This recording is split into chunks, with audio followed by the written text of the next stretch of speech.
ನಮಸ್ಕಾರ ಗೆಳೆಯರೆ. ಇವತ್ತು ನಾವು ಒಂದು ವಿಶೇಷವಾದ ಸಿನಿಮಾದ ಬಗ್ಗೆ ಮಾತನಾಡೋಣ. ಸಾಮಾನ್ಯವಾಗಿ ದೆವ್ವ ಅಂದ ಕೂಡ್ಲೆ ನಮ್ಗೆ ಭಯ ಆಗುತ್ತೆ. ಆದ್ರೆ ದೆವ್ವ ಕೂಡ ಇಷ್ಟು ಕ್ಯೂಟ್ ಆಗಿರ್ಬೋದಾ? ಹೌದು. OTTಯಲ್ಲಿ ಇತ್ತೀಚೆಗೆ ಬಿಡುಗಡೆಯಾಗಿ ಎಲ್ಲರ ಗಮನ ಸೆಳೆಯುತ್ತಿರುವ ಮಲಯಾಳಂ ಸಿನಿಮಾ ಸರ್ವಂ ಮಾಯ. ಅಖಿಲ್ ಸತ್ಯನ್ ನಿರ್ದೇಶನದ ನಿವಿನ್ ಪೌಲಿ ಅಭಿನಯದ ಈ ಸಿನಿಮಾ ಹೇಗಿದೆ? ಯಾಕೆ ನೀವಿದನ್ನ ನೋಡ್ಲೇಬೇಕು? ಬನ್ನಿ ಇವತ್ತಿನ ವಿಡಿಯೋದಲ್ಲಿ ತಿಳಿಯೋಣ. ಈ ಸಿನಿಮಾದ ಕಥೆ ಶುರುವಾಗೋದು ಪ್ರಭೇಂದು ಎಂಬ ಗಿಟಾರಿಸ್ಟ್ನಿಂದ. ಜೀವನದಲ್ಲಿ ಕೆಲವು ಸೋಲುಗಳನ್ನ ಅನುಭವಿಸಿ ತನ್ನ ತಂದೆಯಿಂದ ದೂರವಿರುವ ಇವನು ಅನಿವಾರ್ಯವಾಗಿ ತನ್ನ ಫ್ಯಾಮಿಲಿ ಬಿಸ್ನೆಸ್ ಆದ ಪೂಜೆ ಪುನಸ್ಕಾರಗಳ ಕಡೆಗೆ ಮುಖ ಮಾಡ್ತಾನೆ. ಒಬ್ಬ ನಾಸ್ತಿಕನಾದ ಇವನ ಜೀವನದಲ್ಲಿ ದಿಲೂಲು ಎಂಬ ವಿಚಿತ್ರ ಮತ್ತು ಕ್ಯೂಟ್ ದೆವ್ವ ಎಂಟ್ರಿ ಕೊಟ್ಟಾಗ ಏನಾಗತ್ತೆ ಅನ್ನೋದೇ ಈ ಸಿನಿಮಾದ ಹೂರಣ.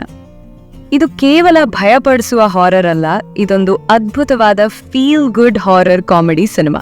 ಬಹಳ ದಿನಗಳ ನಂತರ ನಿವಿನ್ ಪೌಲಿ ತಮ್ಮ ಹಳೆಯ ಶೈಲಿಯ ನಟನೆಯಿಂದ ಮನ ಗೆದ್ದಿದ್ದಾರೆ. ಅವರ ಕಾಮಿಡಿ ಟೈಮಿಂಗ್ ಅದ್ಭುತವಾಗಿದೆ. ನಟಿ ರಿಯಾ ಶಿಬು ಅವರು ದೆವ್ವದ ಪಾತ್ರದಲ್ಲಿ ನಟಿಸಿಲ್ಲ, ಜೀವಿಸಿದ್ದಾರೆ. ಆ ಪಾತ್ರ ನಮಗೆ ಭಯಕ್ಕಿಂತ ಹೆಚ್ಚಾಗಿ ಪ್ರೀತಿ ಹುಟ್ಟಿಸುತ್ತೆ. ಜಸ್ಟಿನ್ ಪ್ರಭಾಕರನ್ ಅವರ ಸಂಗೀತ ಈ ಸಿನಿಮಾದ ಆತ್ಮ. ಕೇರಳದ ಸುಂದರ ಪರಿಸರವನ್ನ ಶರತ್ ವೇಲಾಯುಧನ್ ಅವರು ತಮ್ಮ ಕ್ಯಾಮೆರಾದಲ್ಲಿ ಅದ್ಭುತವಾಗಿ ಸೆರೆ ಹಿಡಿದಿದ್ದ. ನೀವು ಯಾಕೆ ಈ ಸಿನಿಮಾ ನೋಡಬೇಕು?